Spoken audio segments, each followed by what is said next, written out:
picture was photographed in combat zones by cameramen of the Mediterranean Allied Air Forces and by pilots of the 12th Air Force, who, during missions against the enemy, operated automatic cameras in their planes. Behind the pilot, shooting forward and back. Under the wing.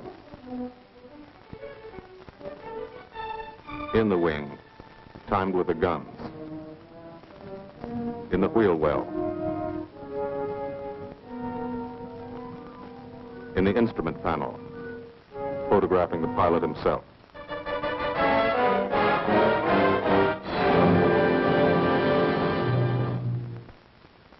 The commanding general of the United States Army Air Forces, General Carl Spaatz, has asked me to tell you something about this picture. I don't think I could do any better than just to read from his telegram to me. Thunderbolt was made in 1944, ancient history. It was made about one fighter-bomber group in the Italian campaign. It happens to be an American group. But the same story could well be told of the Royal Air Force groups which participated so gallantly in the same air offensive. As a matter of fact, the story belongs to all men who fought for freedom and did it a long way from home. Signed, Spaatz. Thank you.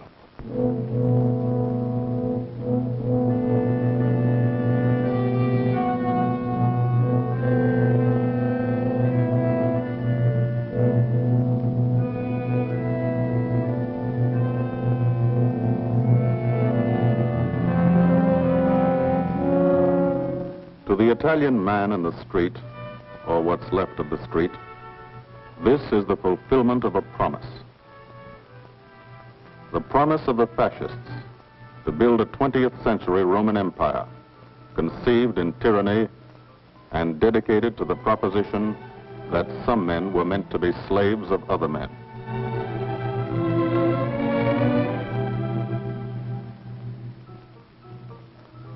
Special victims were the children. They saw things not meant for children's eyes.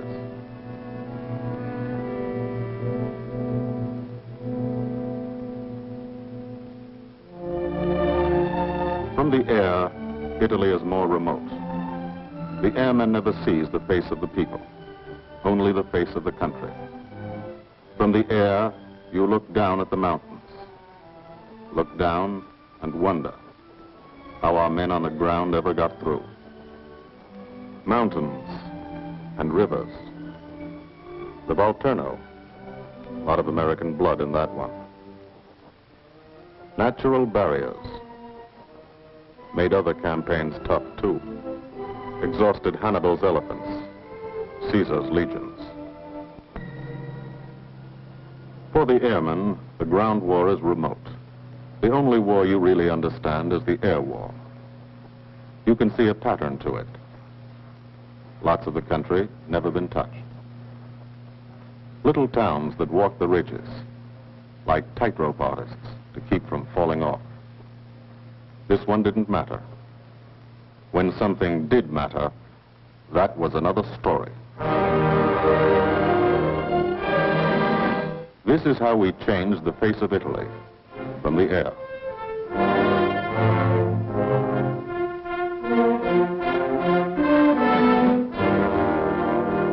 They boasted Italian trains ran on time. Not these. This is what we did to the face of Italy. There's a story behind why we did it and how we did it. The story starts on an island, 60 miles off Italy's coast. The island of Corsica. Corsica. Rugged. Primitive. Mountainous. Malarial.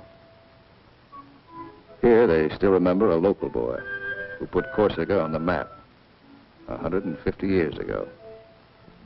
This island part of France was liberated by the French in September '43, but you can still find a few Germans left by the wayside where they fell, in the shadow of our aerodromes.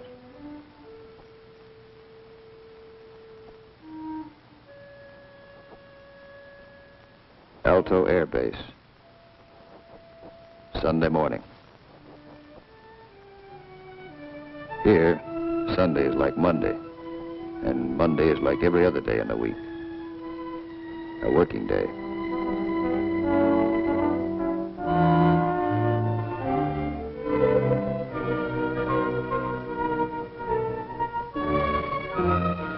The engines wake you at dawn. In your sack, you can hear the crew chiefs pre-flighting your planes, getting them ready for the day's missions. This is how you live when you're an airplane driver, fighting an air war, 20 minutes from the Germans in Italy. You're used to it. You've been washing out of your helmet since July 42. From the Holy Land to Africa, across the desert, Egypt and El Alamein, to Libya and Tunisia. 1,300 miles. You moved when the infantry moved. Sicily and Italy. 58 moves in 2 years. Now Corsica. This is the best deal you ever had. Call it the country club.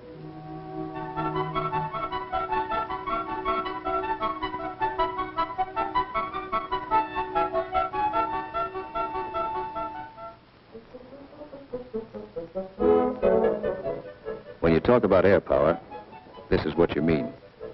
You mean Spanky Manda. Major Francis S. Manda of Mentmore, New Mexico. Squadron operations officer. Not a desk job. Got over 170 missions, working for 200. He's 22.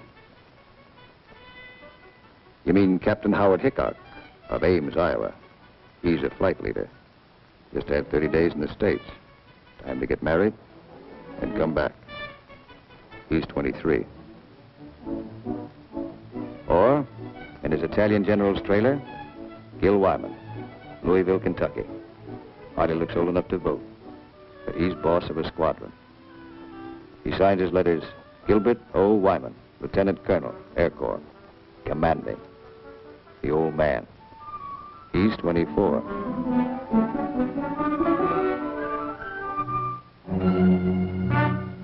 Sunday morning.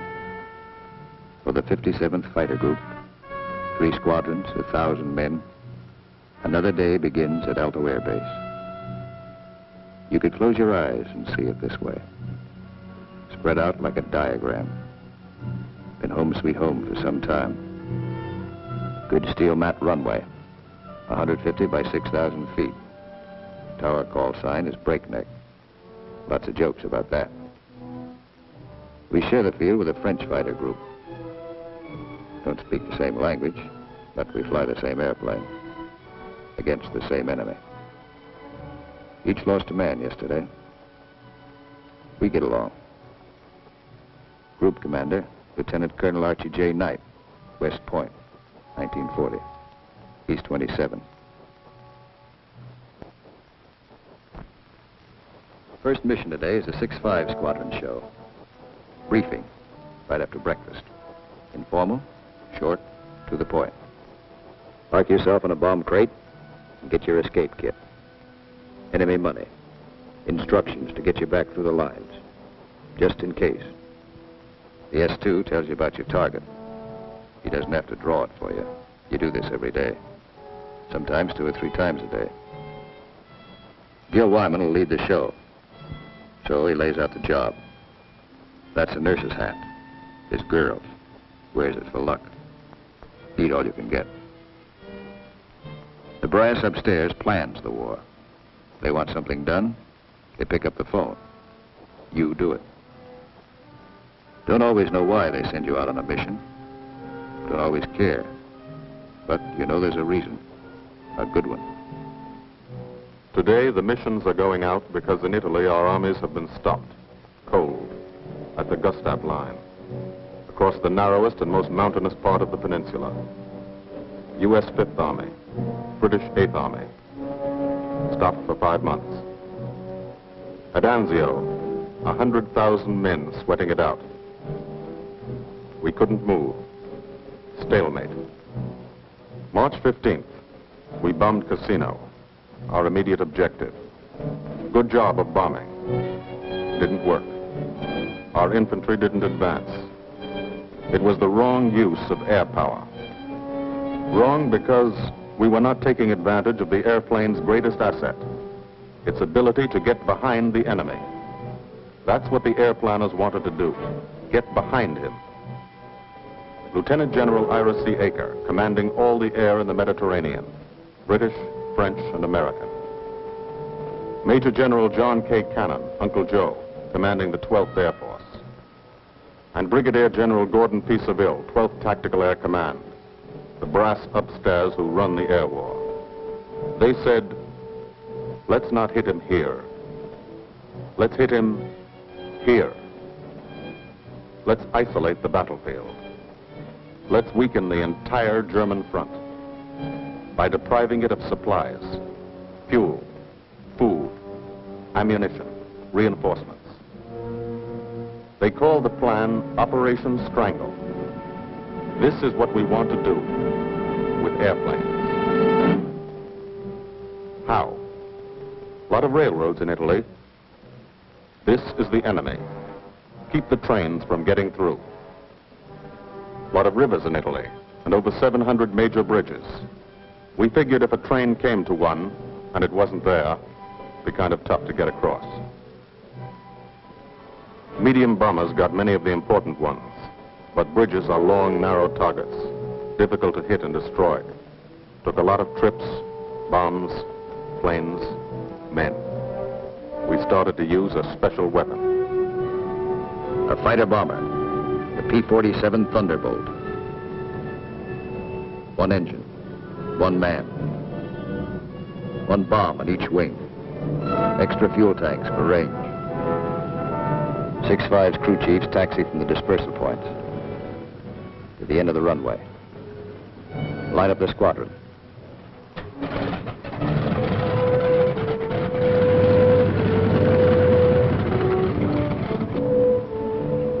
All the pilots have to do is climb in and take them away. If you're a crew chief, you've got your own P-47. Sometimes you think of it as your personal airplane. The pilot's a fellow you lend it to every day. You let him fly around in it, and you expect him to bring it back in good condition. No bullet holes or flak holes. After you've been lending your airplane to one pilot for a long time, you get attached to him, too.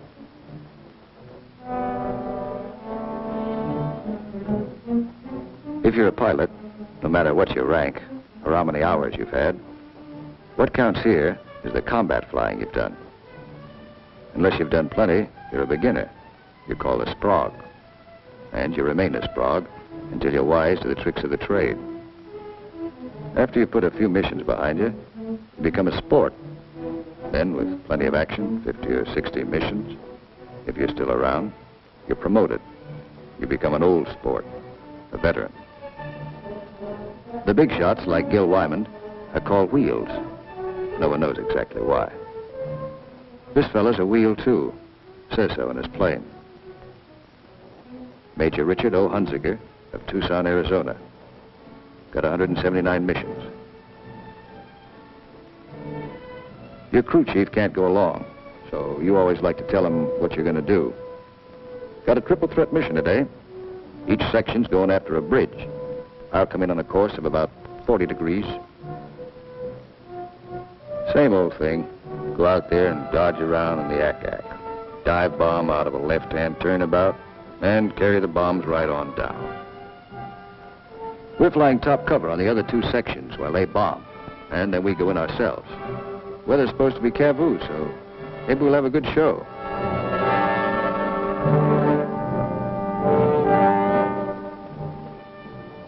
All set to go. But you don't. You wait. You wait for 5 minutes. That's the way it's planned. Time to settle down. Relax. You'll be busy later. So if you've got any thinking to do, and who hasn't, now's the time to do it.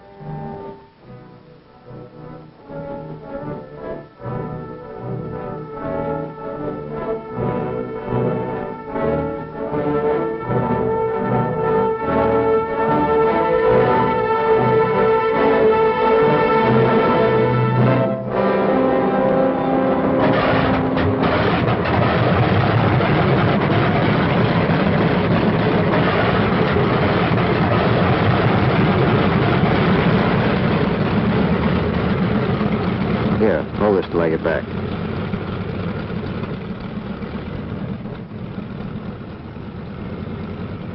Takeoff is always rough. Thunderbolt's a heavy airplane.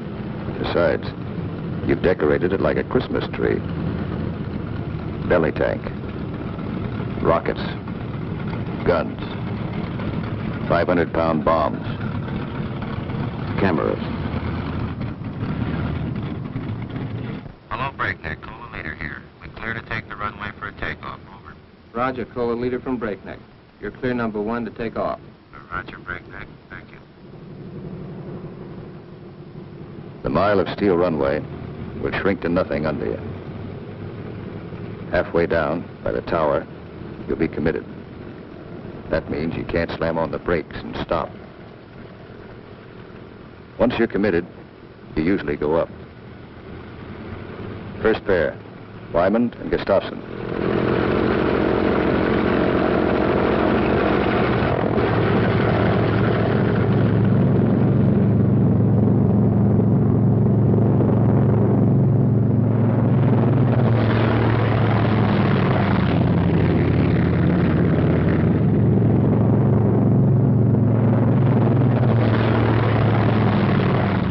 First pair off. Second pair taxis out. Goss and Bridges.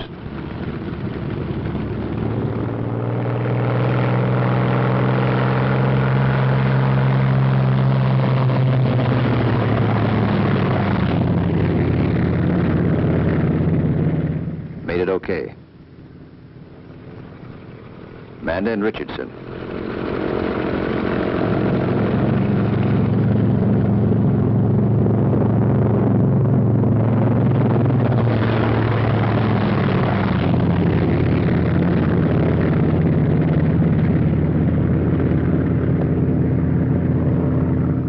Smith and Atwood.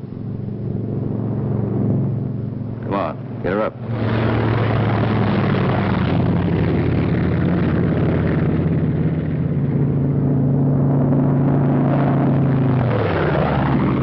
Hickok and Morrow.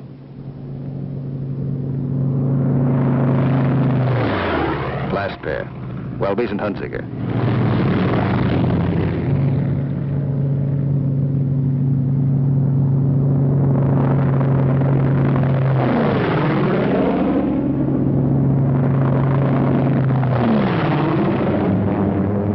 The squadron is airborne.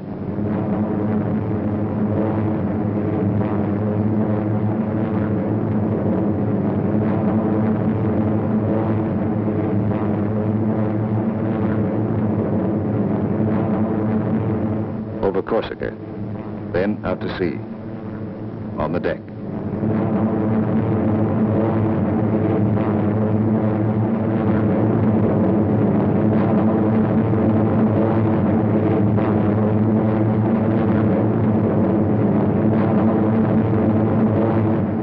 Miles east to Italy.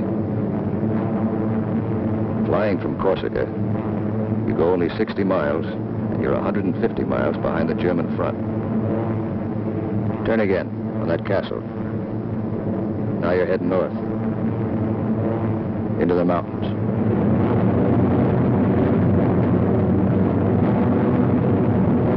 Leader section, red section, black section. Formation flying, a game of follow the leader, the squadron leader. He navigates, makes the decisions. Doesn't tell you what to do, does it? You follow, wingtip to wingtip. He turns, you turn.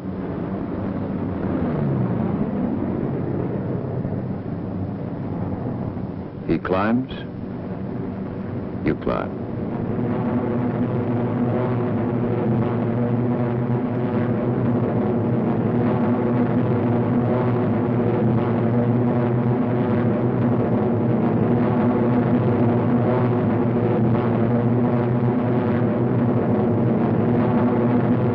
Climbing still to 10,000 through the clouds.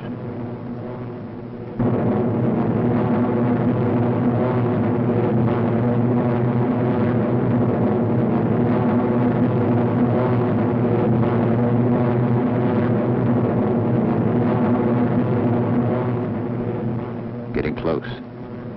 Start looking for the target. Stuck down there in one of those ravines. All look alike. Wingman, he's back. Keep the formation spread out.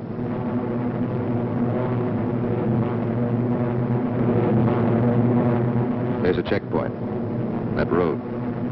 Follow it down to the river.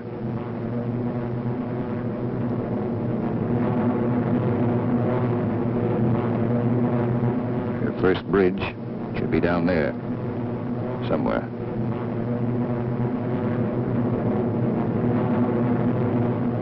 There it is. Pass over it. Come back and attack from the opposite direction. One of the tricks you've learned. Leader section. Goes into loose string formation. One plane behind the other. Then, Wyman peels off.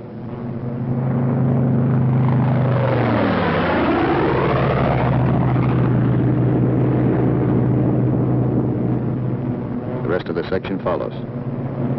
At 2-second intervals.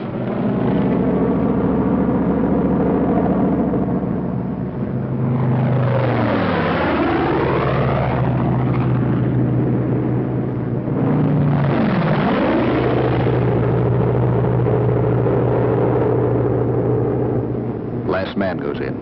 No bomb sight in the P-47. Pilot does his own aiming. Bomb bursts from the planes ahead. Couple of misses. Direct hit. I hope your aim is good.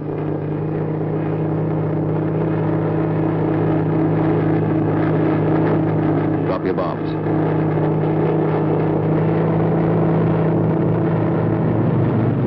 Pull out. They black you out for a second. Blood drains from your head. But you're young. It comes back fast. You're all right now. Leader section reforms. Top cover. Watch his red section bomb. A miss.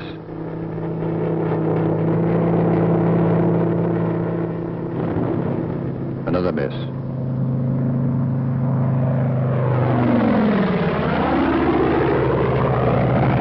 A hit.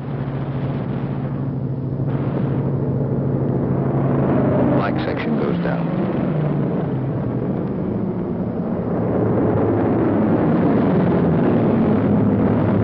Straddle the target. Concussion should do the trick.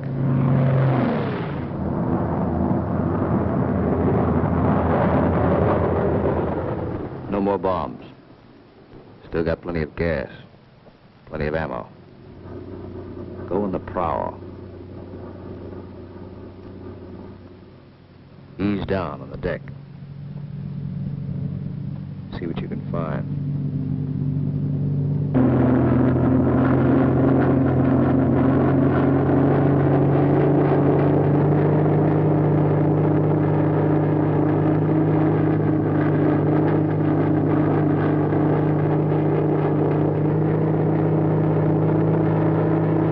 Railroad tracks. Following tracks. Not a bad way to find a train. You spot one. Kick her over. Give it a few squirts. Might kill somebody.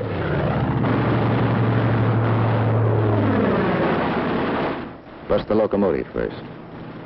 Train can't move now. Let's see what's in those boxcars. 12 of you. You'll all crisscross in. Everybody takes a few passes.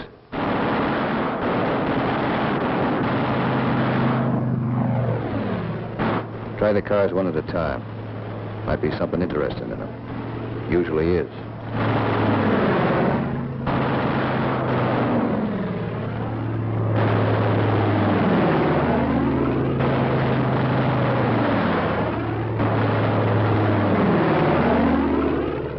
Got it burning nicely now. Take another pass. For luck.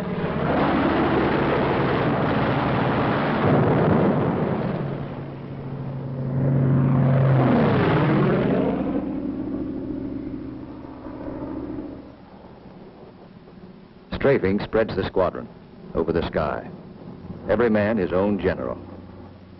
Looks like we're out of trains. Lighthouse out there. Wonder if I've got any ammo left. Yep. Radio station. Blow out a few tubes. Somebody in that field. Don't know who they are. No friends of mine.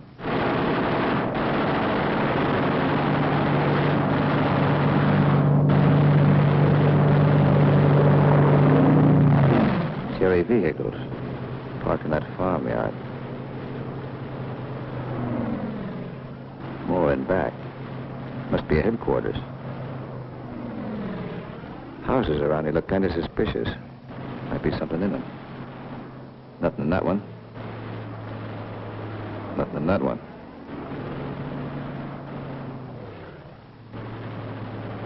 Could be wrong. Nothing in that one. Uh-oh. What do you know?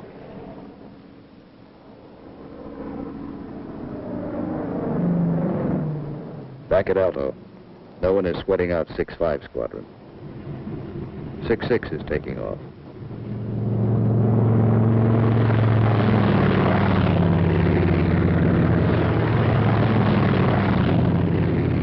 No one will sweat them out either. There are too many missions. 9 for today. When you don't fly, you've got things to do. Try to make some sort of life for yourself. In trying, you've improvised an American community. Step off the field, you're in Corsica. Step back on, you're in America. This is part of the war, too. The endless detail of living. The dust is a problem. Dust is good for the laundry business. Hand laundry. Branches everywhere. Community laundry. 3-day service. And for the rugged individualist, water supply, pump, heating unit, washing machine. The sergeant used to sell these in New Orleans. He's keeping his hand in. The barber shop. And for the next customer, always something to read. Never more than a year old. Bus line. Lunchtime special. And for the intellectually minded, there's time for the more serious things, like practicing your yo-yo.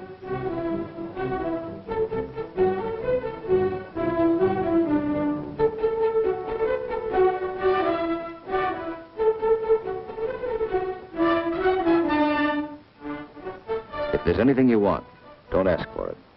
Build it. Build as though you'd be here forever, knowing you may get orders to move tomorrow. 6-6 found this canyon. Made it their living area. Nobody said they couldn't. Nobody says you can't have a house. Build it. Nobody says your squadron can't have a beach club. Build one. Nobody says you can't dam up a river to make a swimming hole. This American community has everything.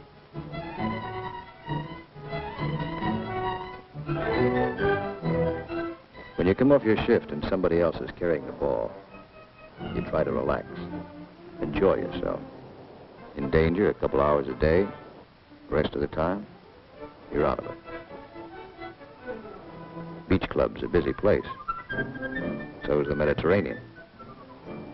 Mussolini once called it Mare Nostrum, our sea. But that was yesterday.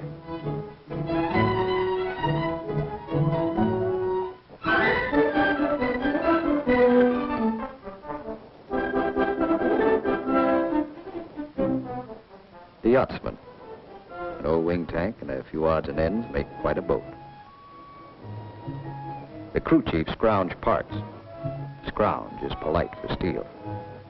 Scrounge him from wrecked Jerry planes, banged up Italian cars, old parachutes for sails.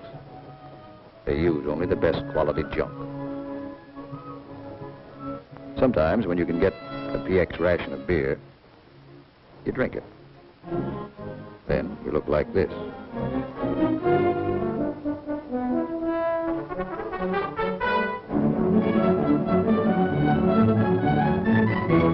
Alto's the best deal you ever had.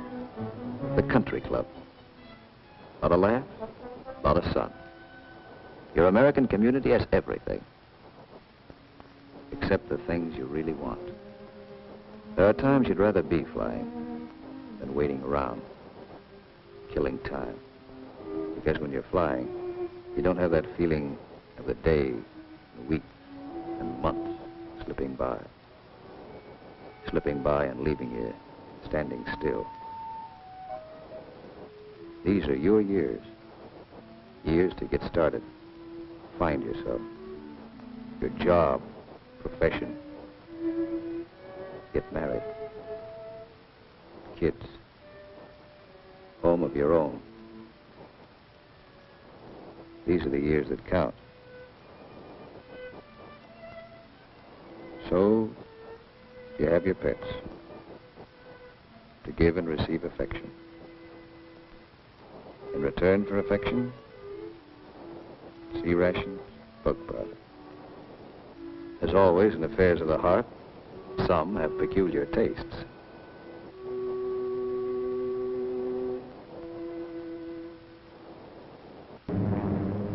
Six Squadron, heading out. 6-5 Squadron, heading home. A meeting in the air comes and goes fast.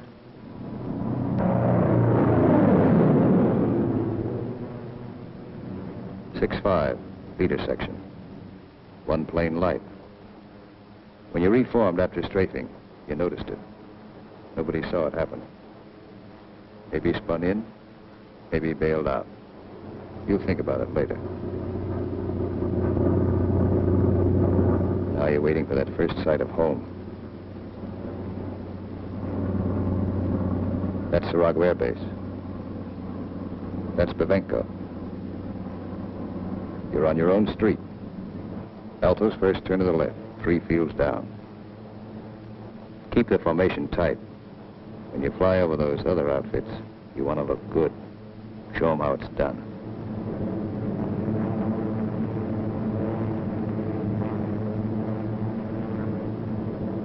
Alto, home. You come in low and peel up.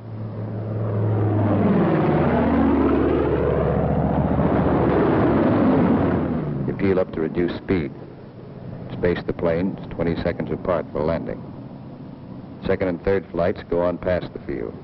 They'll circle back when the first flight is down.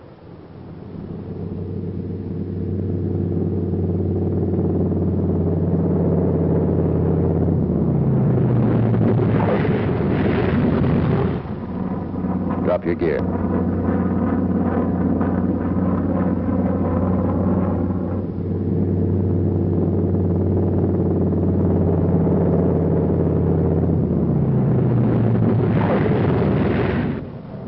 Second flight peels up. Third flight will circle again.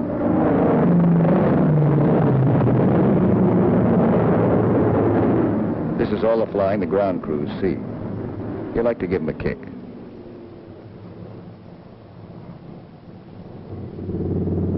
Sometimes you're tired.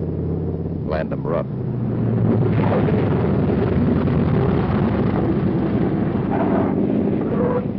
It's embarrassing. The colonel's not happy about the flak holes. New airplane. His crew chief will be mighty sore. And how will you explain this away? Then, after the interrogation, you relax. Grab off some donuts and coffee. Jive with a Red Cross girl who meets every mission. And fly the show all over again, on the ground. Wyman goes back to work at being a colonel. Missing an action report to sign. A telegram from the War Department has to start somewhere. By mid-April, every rail line in Italy was blocked. We drew a line of interdiction across the country. No train could move south of it. South of it, the railroad system was dead. But the German had to keep the supplies moving, still had highways. He took to the roads, so we took to the roads. This is what the Germans fear most. You don't blame them. This is the way Rommel got it. He isn't the only one.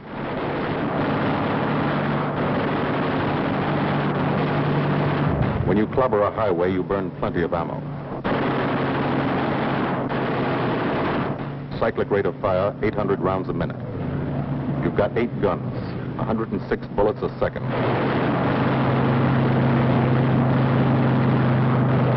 Rockets.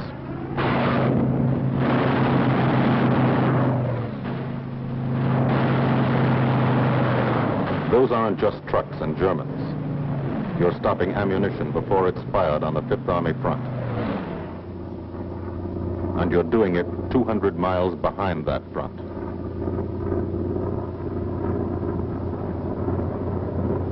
In the weeks that followed, from Corsica to Italy was like a trip to the corner drugstore. You could do it in your sleep. We averaged 8 and 9 missions a day at the 57th. The French flew about as many. Lafayette Escadrille, the 324th, the 86th over in Italy, the 79th next door. It was good to look up and watch them go by.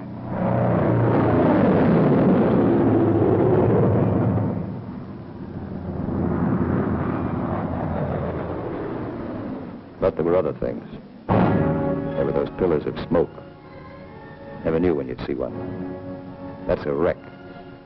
A P-47's cooking, and there's a man in it. When they hit like this, there's nothing to do. Let them burn, and stay clear of the exploding ammo. Keep on landing. You have to. No place to park up there. Why did it happen? Engine cut out for a second. 200 yards from the runway. 200 yards from home. Flak damage might have caused it. You'll never know for sure. All you know is, for some, the war is expensive. You wish the people back home could at least see it.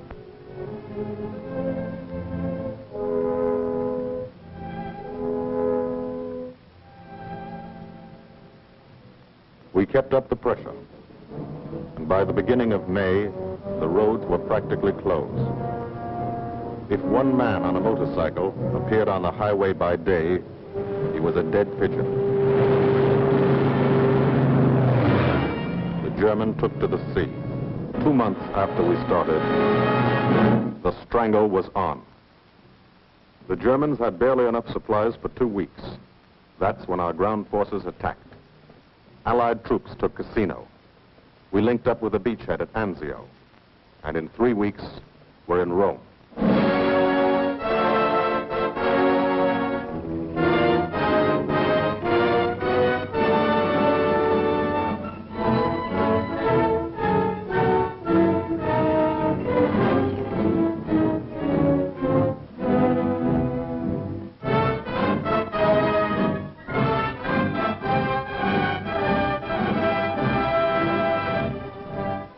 The men on the ground pushed north, and as they moved up, they saw what had been done to help them. 10,000 enemy vehicles, destroyed or damaged.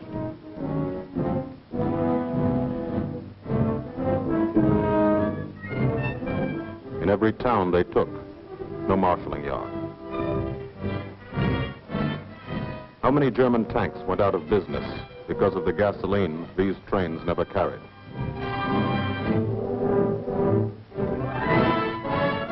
They advanced, and they saw the bridges. How many German shells were never fired because they couldn't get across the rivers?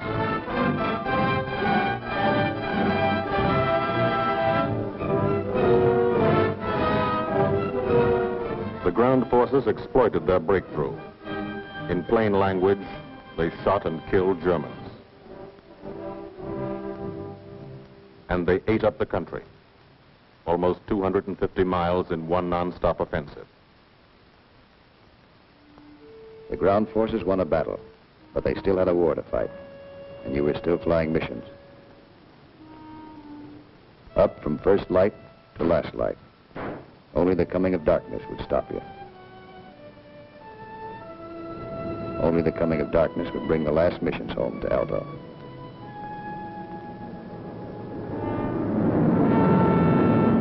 Then the long work day would end. Some men hit the sack early. And some spent another quiet evening at the club. Colonel Wyman's Country Club for airplane drivers. Everybody have a good time. Stay in bed till 9:30. Sit around at the pub. Colonel Wyman's Country Club.